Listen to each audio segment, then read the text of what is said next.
എന്തേ ഉത്തരം കൊടുക്കാന്? എന്താ ഇന്ന കാര്യങ്ങൾക്ക് ഉത്തരം കൊടുക്കാത്തത്? വായു കൂടും മുമ്പ് ഉത്തരം കൊടുക്കുന്നല്ലേ നിങ്ങൾ പറയല്?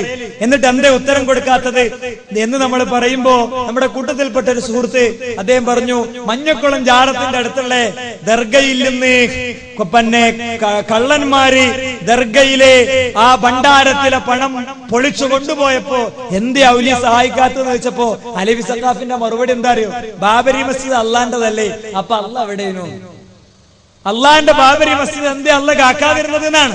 നോക്കൂ നിങ്ങൾ, നമ്മൾ ചിരിക്കേണ്ട ഒരു വിഷയമല്ല, മറിച്ച് ഒരു പണ്ഡിതൻ ഇത് പ്രസംഗിക്ക. ഞാൻ പറയുന്നു, ഖുർആന്റെ ആയത്തിന്റെ അടിസ്ഥാനത്തിൽ പറയുന്നു, അള്ളാനെ ഇങ്ങനെ പരിഹസിക്കുന്ന സദസ്സുകളിൽ നിന്ന് ഓടിപ്പോയിക്കൊള്ളണം ഖുർആന്റെ നിർദ്ദേശം. അവര് യഥാർത്ഥമായ സംസാരത്തിലേക്ക് തിരിച്ചു വരും വരെ എന്ന് ഖുർആൻ പഠിപ്പിച്ചു. നോക്കൂ നിങ്ങൾ, അദ്ദേഹം പറയട്ടെ. പിന്നെ ആ സാധു പറയാണ് വലിയൊരു കാര്യമായിട്ട്. എന്താ പറഞ്ഞതെന്നറിയോ? നിങ്ങളെ ഈ മക്കാമിലുള്ള ആളുകൾക്ക് വലിയ മഹത്വം ഉണ്ടെങ്കിൽ, വലിയ സ്ഥാനം വലിയ കാരണമൊക്കെ ചെയ്യുന്ന ആളുകളാണ് നിങ്ങൾ പറഞ്ഞത്.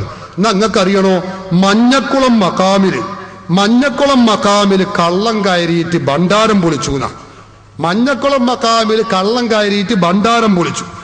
അപ്പൊ അവളെ വലിയ കറാമത്തുള്ള തങ്ങൾ എന്ത് എഴുന്നേറ്റ് വന്നിട്ട് ഓലെ തടുക്കാഞ്ഞൂ? എന്താപ്പാ അത്? വല്ലാത്തൊരു ചോദ്യം തന്നെ കേട്ടോ.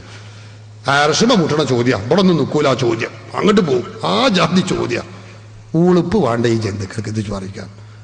അല്ല, ഞങ്ങളൊന്ന് ചോദിച്ചോട്ടെ. ഞങ്ങൾ ഏതായാലും മശായിഖന്മാര് ഔലിയാക്കന്മാരും ഒക്കെ ഒരു അങ്ങനെ ഒരാൾക്കാർ, ഒരു പോയത്തക്കാരെന്ന് എഴുതിക്കോളി. നിങ്ങൾ ഞങ്ങളെ നരകത്തിലേക്കായിട്ട് അള്ളാഹു പടച്ചതാ. നിങ്ങൾ അള്ളാന്റെ സ്വന്തക്കാരല്ലേ?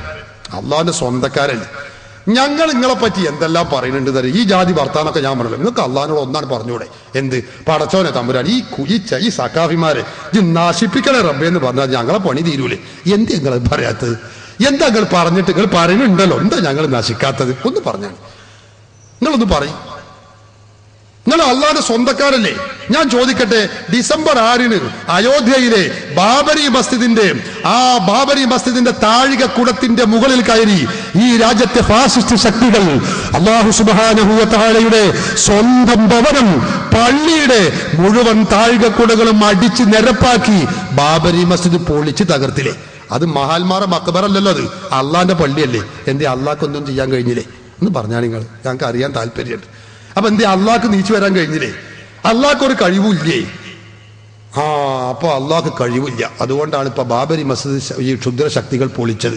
അള്ളാന്റെ സ്വന്തം പള്ളിയാണല്ലോ, സ്വന്തം ഭവനാണല്ലോ. അള്ളാന്റെ വീട് എന്ന പള്ളിയെ കുറിച്ച് നമ്മൾ പറയരുത്. ബാബരി മസ്ജിദ് അള്ളാന്റെ സ്വന്തം പള്ളിയാണ്, സ്വന്തം ഭവനമാണ്, വീടാണ്. സ്വന്തം വീട് പൊളിക്കുമ്പോൾ ആരെങ്കിലും കയ്യും കെട്ടി നോക്കി നിൽക്കൂ? അപ്പൊ അമ്മക്ക് ഒരു കാര്യം മനസ്സിലായി. എന്തേ?